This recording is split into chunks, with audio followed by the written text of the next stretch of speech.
मैं जितिया गाना गाने जा रही हूँ, आप लोग सुनना। अगर आप लोग को अच्छा लगे तो लाइक सब्सक्राइब और शेयर जरूर करिएगा और कमेंट बॉक्स में जरूर लिखिएगा कि मेरा जित बंधन गाना कैसा लगा। बचिया है बैठला धनिया त पिया से अरज कर, पिया से अरज कर हो, पिया ले औता चटकी चुनरिया देखत निक लागे, देखत निक लागे लाहो, पिया ले औता चटकी चुनरिया देखत निक लागे, देखत निक लागे लाहो।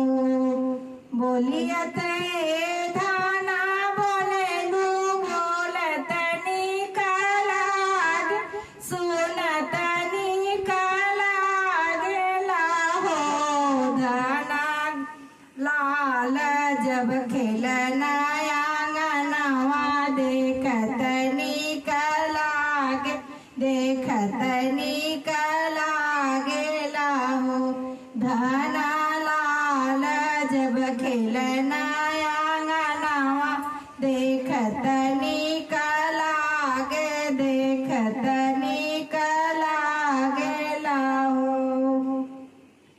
इतनी बचन सुनी धनिया त मनवा दुखित भइले, मनवा दुखित भइले हो, रामा कैली मैं कवना कसूर, पिया ताना मार, पिया ताना मारन हो, रामा कैली मैं कवना कसूर, पिया ताना मार, पिया हो ताना मारन हो।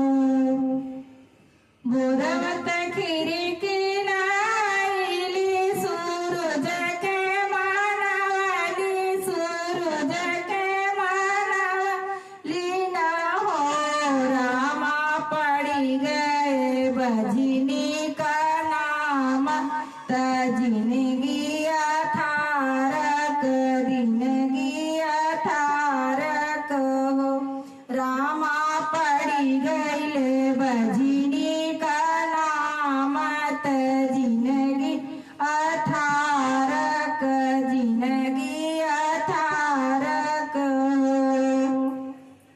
ऊपर से उड़ल चिलरिया त पोटरी गिरावले, पोटरी गिरावले हो, रानी पोटरी क चौरा चबैनी, त जिउतिया व्रत कैनी, जिउतिया व्रत कैनी न हो, रानी पोटरी क चौरा चबैनी, त जिउतिया व्रत कैनी, जिउतिया व्रत कैनी न हो।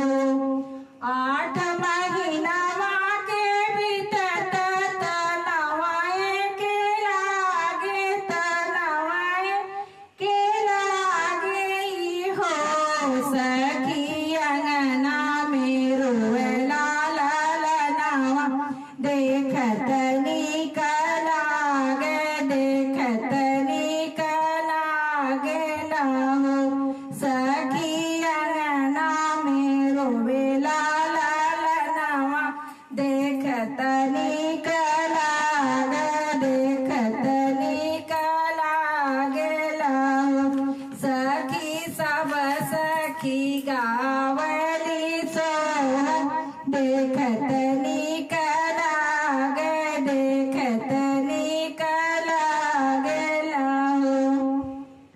आई गए अश्विन का मासत धनिया अरज कर, धनिया अरज कर हो, पिया सोनावा के जितिया बनाउता, त हमहू व्रत करब, हमहू व्रत करब हो पिया सोनावा के जितिया गढ़ौता त हमहु व्रत करब हमहु व्रत करब। जय ज्योति मन्नन बाबा। राधे।